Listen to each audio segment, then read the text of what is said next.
નમસ્કાર, અમારી news channel news for Kathiawad ને લાઈક કરો, શેર કરો અને સબસ્ક્રાઇબ કરો. News for Kathiawad. નમસ્કાર.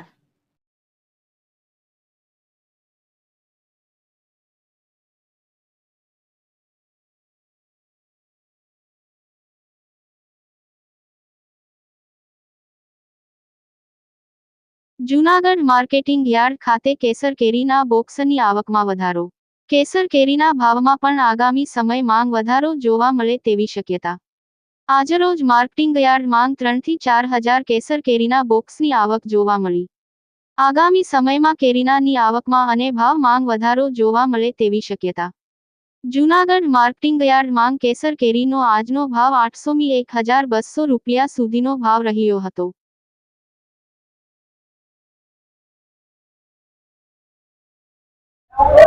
આજે જૂનાગઢ માર્કેટિંગ યાર્ડની અંદર 3 થી 4,000 બોક્સની આવક હતી અને ધીરે ધીરે આવક વધશે અને આજે ભાવ 800 રૂપિયાથી લગાવીને 1200 રૂપિયા સુધી કેરીના બોક્સ વેચાણા છે અને આવતા દિવસોમાં એની આવક વધશે. સ્ટાર્ટિંગમાં કેટલા બોક્સની આવક નોંધાઈ? સ્ટાર્ટિંગમાં તો 400-500 બોક્સની આવક હતી, ત્યારે 1,000 થી 1,500-1,600 રૂપિયા સુધી ભાવ હતા. આજે 3-4,000 બોક્સની આવક છે અને 800 થી લગાવીને 1200-1300 રૂપિયા સુધી બોક્સ વેચાઈ છે આજે. હવે આવતા દિવસોની અંદર કેરીની આવક સારી વધશે.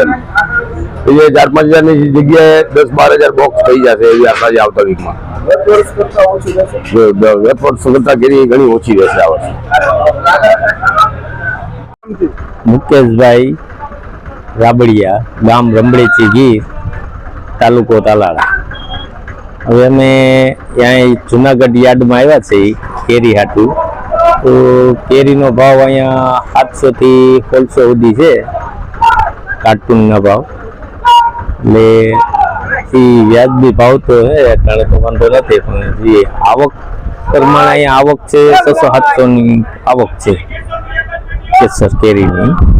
હવે આગામી સમયમાં આવક કેવી રહેશે ને અત્યારે શું પરિસ્થિતિ? ચાલમાં લગભગ તો હાવ નબળું રહેશે આવકમાં, કેમ કે આંબામાં આવરણ હતું એ બધું ભરીને ખાક થઈ ગયું છે. એટલે તમામ તાલુકામાં એવું કઈ નથી કે તાલાળામાં કે ઉનામાં કે ગીર ગઢડામાં બધે તમામ લગભગ ખાલી થઈ ગયું. 10% જેવું આવરણ છે, એટલે એમાં વધારો તો કઈ છે નહીં, કારણ તો ભાવની પરિસ્થિતિ આવી છે. આમાં વધવાની શક્યતા છે ભાવની. કેરીનો ભાવ વધશે? ભાવ વધશે કેરીનો, કેમ કે આવરણ જ એટલું નથી તો ભાવ તો વધવાનું જ છે ને. શું કહેશો આગામી સમયમાં કેવી આવક રહેશે? એ તો આવક બહુ નબળી રહેશે. અટાણે આ જે આવક નથી એ પ્રમાણે ભાવ નથી કેરીના. અટાણે ખેડૂતને એક બગીચામાં સમજી લે ને 20 વીઘાનો બગીચો હોય તો 5-10 મણ કેરી નીકળે છે. કઈ થોડીક આવડત કહેવાય. તાલાળા તાલુકામાં લગભગ 600 થી 700 વીઘા ખાલી થાય છે. આંબા કપાય છે રમડેચીમાં 600 થી 700 વીઘાના આંબા કપાય છે. બોરવાઈમાં કપાય, ધાવામાં કપાય, બધી કપાય છે આંબા. પણ સરકારને થોડુંક ધ્યાન દેવું જોઈએ કે ભાઈ આ બચાવ કરીએ, ખેડૂતો માટેનું કંઈક વિચાર કરાય.